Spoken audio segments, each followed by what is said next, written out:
자, 다들 수능 보느라고 고생들 했고, 그 다음에 수업을 들어가기 전에 일단 선생님이 간단한 잔소리를 좀 할까 하니까, 선생님이 미리 칠판에 써놨어.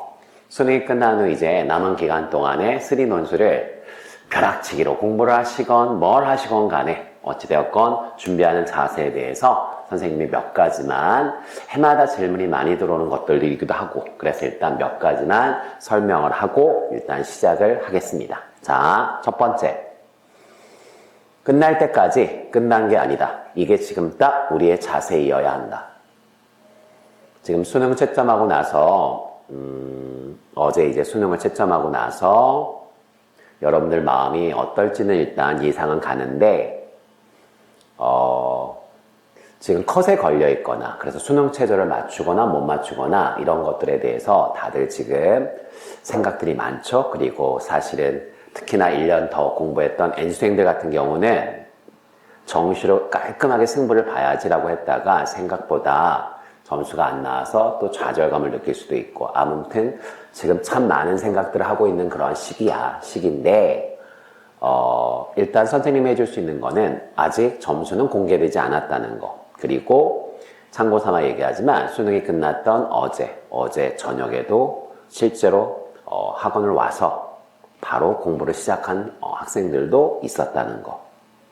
그러니까 지금 그런 이게 될까 안 될까라고 하는 그러한 고민들은 하실 필요가 전혀 없다는 거.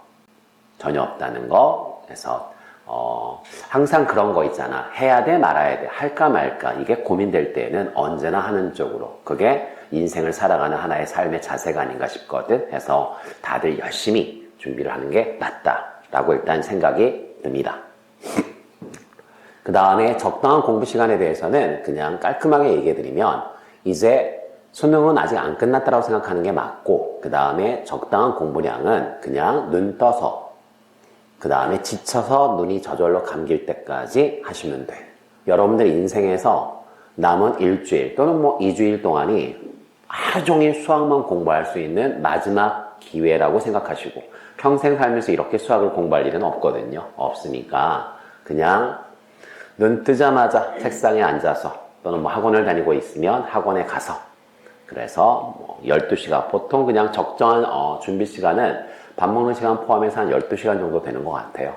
실제로 15시간 이상 하는 친구들도 있었고, 그 다음에 작년 같은 경우는 수능 끝나고 나서 그날 저녁에 와서 완전 좌절하고서, 그래서 달래서 경희대 그래도 하루 준비해서 한번 보는 게 어떨까라고 얘기해서, 뭐 준다고 그게 되나? 그래서 그냥 선생님 저 안 될 것 같아요 라고 해서 갔다가, 그 다음날 금요일이죠. 금요일 아침에 9시에 와서 밤 1시까지 하고 가서 경희대 시험을 보고, 그리고 나서 당당히 합격한 친구도 있거든요. 이름을 공개하기 좀 그렇지만 여러분들한테 힘내라고 해주는 얘기 아니야.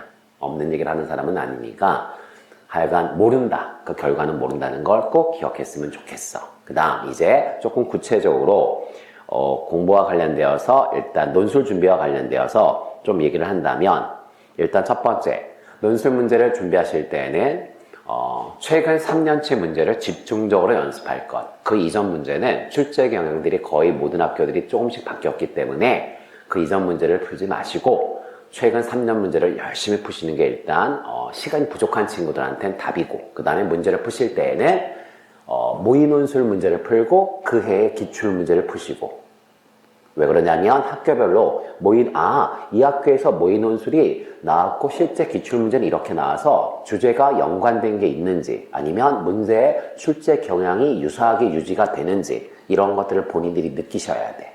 그래서 이 싱크로율이 높다 라고 판단이 되면 올해 나왔던 모의 논술 문제들 다시 한번 풀면서 올해는 이런 식으로 나올 수 있겠구나 라고 예상하는 게 굉장히 중요하다는 거 꼭 얘기해 주고 싶어. 그 다음 이제 모의 논술이 되었건 실제 기출 문제가 되었건 배점에 따라서 전체 시간을 분배해서, 먼저 문항 1 세트 문제가 하나 있다고 했을 때 배점이 30점이 주어져 있다고 생각한다면 시험 전체 시간이 있을 거 아니야? 그 시간에서 100점 만점에 30점이니까 10분의 3에 해당하는 시간을 분배해서 문제를 연습장에 풀고 답안지 작성까지 끝내는 연습. 실제로 시험장 가서 시험을 보시게 되면 시간이 부족하다는 걸 알게 되거든. 세워라 내워라 라고서 문제를 풀어서는 절대로 도움이 되지 않는다. 항상 얘기하지만 시험은 풀 수 있었던 문제인데 이런 변명은 필요 없어. 그냥 풀어냈냐 안 냈냐가 중요한 거니까 일단은 지금 공부 연습하실 때 정확하게 시간을 지켜가면서 풀려고 애를 쓰는 게 무엇보다 중요하다. 이 얘기를 내가 꼭 해주고 싶고, 그렇게 해서 일단 답안을 작성하고 그리고 난 다음에는 모범 답안을 보면서 모범 답안에 보면 채점 기준까지들 다들 학교에서 발표하거든요. 논술 가이드북이나 아니면 뭐 선행평가, 영양 보고서 이런 데 보면 출제 기준이 다 나와 있어. 그걸 가지고 여러분이 스스로 셀프로 채점하실 수 있습니다. 채점한 다음에 이해가 잘 안 되는 부분은 해설 강의를 들으시거나 아니면 뭐 주위에 도움을 받을 수 있는 사람한테 도움을 받아서 완벽하게 이해를 하시고, 그리고 나서 이게 중요해. 다시 그 문제의 답안지를 작성해. 다시 싹 다 덮고서 문제 다시 읽고서 답안지를 작성해서 다시 작성한 답안지하고 학교에서 발표한 모범 답안을 비교해서 어느 정도 일치가 되는지를 파악하는 게 중요합니다. 그래야 그 문제가 완전히 정리가 됐다라고 이야기할 수 있는 거야. 무슨 얘기인지 아시죠? 오케이.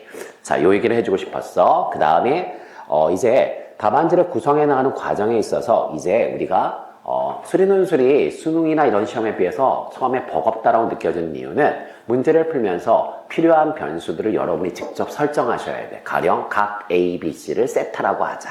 뭐 각 B, C, D를 알파라고 하자. 내지는 선분 A, B의 길이를 X라고 하자. 이렇게 문제를 풀면서 변수를 설정해서 답안지를 작성해 나가셔야 되는데, 이때 팁을 좀 드린다면 무슨 각을 세타, 무슨 각을 알파 이런 식으로 말로 서술하게 되면 시간도 오래 걸리고 사실은 이게 채점하는 사람 입장에서도 좀 불편하거든요. 불편하니까 팁을 좀 드린다면 가장 좋은 방법은 그림을 다시 그려. 그림을 다시 그리고 그 그림 안에다 여러분들이 설정한 변수를 다 표시하시면 굳이 답안지에다 뭐를 세타, 뭐를 알파 이런 말을 쓰지 않아도 사실 뭐 감점을 받지는 않을 거라는 거. 그 다음 요게 중요한데, 가령 수학의 원칙 중에 하나가 뭐야? 문제에서 주어지지 않은 변수를 내가 도입하는 순간 그 변수에 대한 범위, 전문용어로 변역을 반드시 표시하려고 애를 쓰셔야 돼. 물론 변역이 실수 전체일 때는 표현하실 필요 없죠. 하지만 변역이 0부터 4까지다. 뭐 내지는 변수가 자연수다. 또는 의미 아닌 정수다. 이런 것들은 반드시 표시하는 거. 왜? 그게 사실 디테일하게 채점 들어갔을 때, 특히나 문제의 난이도가 조금 낮아질수록, 좀 쉬워질수록 사실 감점 포인트는 그런 데서 나오는 거니까 이건 꼭 기억했으면 좋겠어. 문제 없는 변수를 도입하는 순간 반드시 범위를 표현하는 게 몸에 붙으셔야 합니다. 무슨 얘기인지 알겠지? 다들 이해 가시죠? 오케이. 그 다음에 선생님, 문제를 답안지를 구성하면서 제가 어디까지 서술을 해야 될까요? 라고 할 때 일단 첫 번째 기준은 당연한 건 없다. 이거 너무나 당연한 거 아니야? 가령 함수 fx가 있는데 그 역함수가 있어. 두 함수 사이에 최단 거리를 구해줄래? 라고 하면 우린 알지. y는 x에 대한 대칭이니까 기울기가 마이너스 1인 직선을 이용해서 수능 문제 풀 때 그렇게 풀잖아. 그래서 별다른 논증하지 않고 그냥 이때가 최소 2다라는 걸 직관적으로 파악할 수 있는데, 다시 한번 얘기하지만 직관, 영어 한번 쓸까? gut feeling. 자, 암튼 직관으로 답안지를 구성하는 건 논술이 아니다. 논술이 아니라는 걸 꼭 이해하셔야 되고요. 반드시 근거를 밝혀주는 게 고득점의 포인트다. 근데 문제는 그럼 어디까지 밝혀줘야 돼요? 선생님이라고 했을 때 교과서에 나오는 내용들은 뭐 굳이 이렇게 닮음이야. 그럼 이게 무슨 닮음인지, 중학교 때 배웠던 무슨 닮음, 거기까지 서술할 필요가 있을까 없을까, 이런 고민들을 하실 텐데, 그냥 선생님의 기준은 딱 이거거든. 문제가 어려워, 풀이 과정이 길고 시간에 쫓겨. 그러면 그냥 닮음이라고 쓰고 넘어가셔도 돼. 그래, 일점 깎을 거면 깎아라 라고 그냥 툭 던지고 넘어가시면 되고, 반대로 문제의 난이도가 쉬워, 시간도 널널해. 그럴 경우에는 최대한 답안지를 그냥 적당히, 나보다 수학을 못하는 친구한테 내가 말이 아닌 글로 설명해 줄 때 내가 어떻게 설명해 줄까 라고 생각하시고서 답안지를 작성해 나가시는 게 맞는 것 같아. 그래서 어느 정도 범위가 과연 좋은 범위냐에 대한 객관적 기준은 없지만 어찌되었건 그 상황에 맞춰서 그래도 조금 자세하게 서술해 주는 게 좋고, 절대로 당연한 건 없다는 거, 이 얘기를 꼭 해주고 싶었어. 그 다음 학교별로 연필이나 샤프로 답안지를 구성할 수 있는 학교가 있고 반드시 볼펜을 써야 되는 학교가 있어. 그래서 여러분들 대부분이 다 그냥 익숙한 필기구로 지금 연습들 하고 있을 텐데 반드시 학교의 논술 가이드북을 또는 입시 요강을 참고하셔서 논술을 뭘로 이 학교는 작성하게 되어 있는지 확인하시고, 그 다음 친절한 학교들은 논술 가이드북 맨 뒤에 답안지 형식을 붙여놓은 학교들이 있거든요. 그러면 답안지 형식이 이렇게 되어 있구나 라고 해서 이렇게 지정된 칸에 써야 되는구나. 그러면 그 칸을 보고서 내가 풀이 과정이 20줄인데 그걸 여기다 다 때려 넣는 건 부족하겠구나. 그러면 20줄 중에서 단순 계산들은 삭제하고 그걸 내가 여기다 집어넣으면 되겠구나. 이렇게 생각하시면 될 것 같고, 그 다음 실제로 시험을 보다 보면 시간이 많이 부족하거든.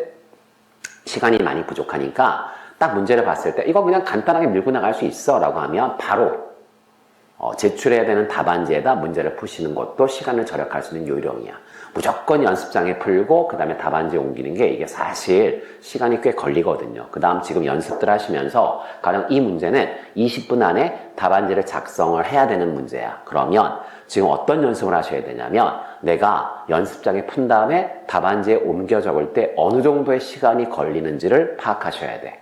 가령 나는 연습장에서 답안지를 옮기는데 5분 정도의 시간이 걸리는 사람이다 라는 게 만약에 판단이 된다면 그때는 문제를 내가 15분 내에 풀어야 된다라고 하는 계산이 나오는 거지. 그 계산이 일단 몸에 붙어 있지 않으면 시험장에 들어갔을 때 거의 대부분 시간이 많이 부족할 거라는 거야. 이 말 무슨 얘기인지 아시겠죠? 오케이. 자, 그 다음에 또 이제 많이 하는 질문이, 선생님 제가 최근 3년을 다 풀었고 예상 문제 해서 사실 선생님의 개인적인 입장으로는 각 논술학원이 이제 예상 문제라고 이렇게 문제를 주는데 이제 선생님 같은 경우야 매년 문제를 풀고 있으니까 이게 사실은 어느 대학교의 몇 년도 문제구나 라는 게 사실 보이거든요. 그냥 결론부터 얘기해 줄게. 학원에서 자체적으로 만들어서 만든 예상 문제는 안 푸셔도 돼. 미리 잘라 얘기하지만 그 누구도 그 학교에서 어떤 문제가 출제될지를 예상하는 건 쉽지 않다는 거.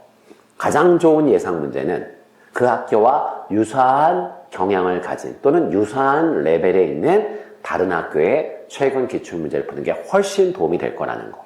물론 각 대학마다 논술 출제 범위가 정해져 있으니까 그 범위에 맞는 문제를 골라서 푸시면 되겠고, 이때 전문가의 도움을 좀 받으시면 조금 편할 수는 있겠지. 편할 수 있을 텐데 만약 마땅히 갈 학원이 없거나 집이 지방 먼 곳에 있거나 그런 친구들이 있을 거냐. 물론 여러분들은 여기 지금 다 모여 있지만 어찌되었건 그런 친구들한테 내가 한마디 해드린다면 가장 좋은 예상 문제는 그 학교와 비슷한 레벨을 가진 다른 학교들의 최근 3년치 문제다.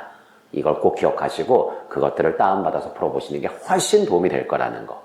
그러니까 예상 문제, 그래서 적중 천기누석 이렇게 하여간 화려한 말이 붙으면 붙을수록 사실은 허접한 내용이라는 거 여러분들은 다 아실 거야. 아실 거니까 그렇게 하면 예상 문제에 대한 불안감 이런 것들, 누가 어느 학교에 현장 강의에서 준 예상 문제야 라고 해서 그런 거에 현혹되실 필요는 1도 없다는 거 꼭 얘기해 주고 싶어. 무슨 얘기인지 아시겠죠? 요 정도 얘기하면 일단은 지금 이 촉박한 시간에 여러분들이 어떻게 마음을 잡고 준비를 해야 될지에 대해서 그냥 선생님이 잔소리로 일단 오리엔테이션 비슷하게 많은 시간을 투자할 수는 없으니까 이 정도 얘기를 해드릴 것 같고요. 다시 한번 얘기하지만 우리가 살면서 후회는 남기지 않았으면 좋겠다. 나는 내가 할 수 있는 최선을 다해서 논술을 치렀어. 딱 이 느낌만 받으면 여러분들은 성공하신 수험생활을 하신 거고 그 다음에 거기에 걸맞게 좋은 결과도 있을 거라고 봐. 그래서 선생님이 항상 하는 얘기가 뭐냐면 공부는 얼만큼 해야 하는 걸까요? 선생님이라고 나한테 물어본다면 내가 드릴 수 있는 말씀은 하늘만 감동시키면 돼. 지금 하늘을 감동시킨다는 건 또 무슨 얘기죠? 라고 하면 너를 제외한 심지어 너의 경쟁자들조차도 쟤는 돼야 되는 아이야. 저렇게 했는데 저렇게 열심히 하는데 해서 주위에 있는 모든 사람들이 얘가 됐으면 좋겠다 라는 마음을 가질 정도로 노력하는 모습을 보여주시면 반드시 하늘이 감동하고 거기에 걸맞는 좋은 결과를 여러분들한테 드릴 거라는 거. 이거는 선생님이 약속할 수 있습니다. 이해 가시죠? 자, 그럼 우리 다 같이 한번 화이팅! 힘내자.